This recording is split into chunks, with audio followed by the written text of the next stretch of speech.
জানি না, তবু বলি। তো গঙ্গাসাগরের মেলা আমি একবার এক সন্ন্যাসীকে প্রশ্ন করেছিলাম যে পৃথিবীতে 4000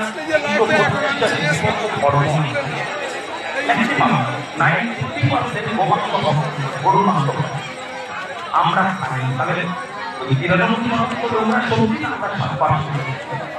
আমরা গরুর মাংস খাই হলো। এবং সরি, যজ্ঞের পুরোহিত ছিল যাজ্ঞবল্ক। যাজ্ঞবল্ক যজ্ঞের পুরোহিত দক্ষিণা নিয়ে চলে যাচ্ছে, দেখলো একটা মা গরু কেটে পড়ে আছে গলা থেকে। বাচ্চাটা ওই মায়ের বাঁটে মুখ দিয়ে দুধ খাচ্ছে, মায়ের ওই কাটা রক্ত গড়িয়ে যাচ্ছে, বাচ্চাটা দুধ খাচ্ছে আর খাচ্ছে। তো তখন ষষ্ঠী বচন উচ্চারণ করেছিল এবং উপজাতিকে আশীর্বাদ দিয়েছিল যে ঠিক বাচ্চার মা মরে গেছে, তার মামি তাকে মানুষ করেছে বুকের দুধ খাইয়ে, সে তাকেই মা বলে, তাই তো?